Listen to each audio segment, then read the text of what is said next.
PM কিষানের ই-কেওয়াইসি কিভাবে করবেন? KYC যদি না করেন তাহলে কি কি সমস্যা হতে পারে? সম্পূর্ণ তথ্য এই ভিডিওটি দেখতে থাকুন।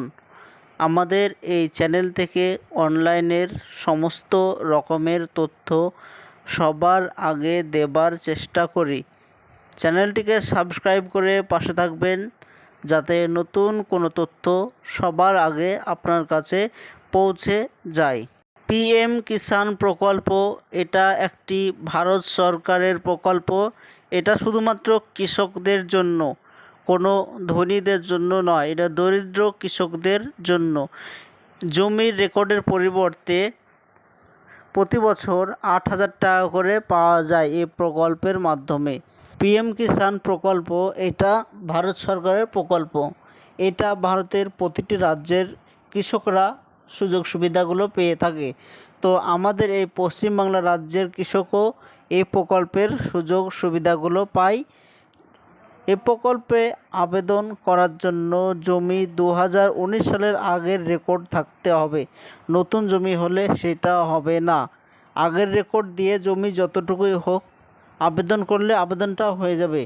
জমি যত বেশি হবে টাকাও তত বেশি দেবে।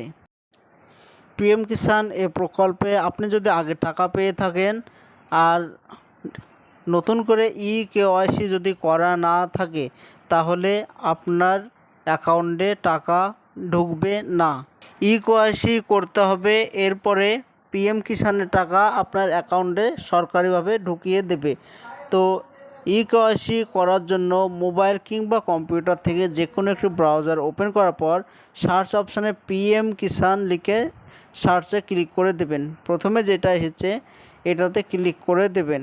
এটা হচ্ছে ভারত সরকারের অফিসিয়াল ওয়েবসাইট। আপনাদের সুবিধার্থে ডেসক্রিপশান বক্সে লিঙ্ক দেওয়া থাকবে, সেই লিঙ্কে ক্লিক করে সরাসরি এদের অফিসিয়াল ওয়েবসাইটে আসতে পারেন।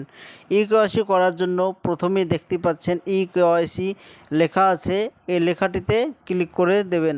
প্রথমে আধার নম্বর চাইছে, এখানে কৃষকের রেজিস্টার আধার নম্বরটা দিয়ে দেবেন। আধার নম্বরটি দেওয়ার পর সার্চ অপশানে ক্লিক করে দেবেন।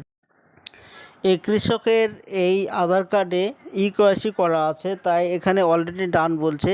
যদি ই-কেওয়াইসি করা না থাকতো তাহলে এখানে সরাসরি রেজিস্টার নম্বর একটি ওটিপি যেত, ওটিপি দিয়ে সাবমিট করে দিলেই ই-কেওয়াইসি সম্পূর্ণ হয়ে যেত। তো এটাই ছিল আজকের জন্য ছোট্ট ভিডিও।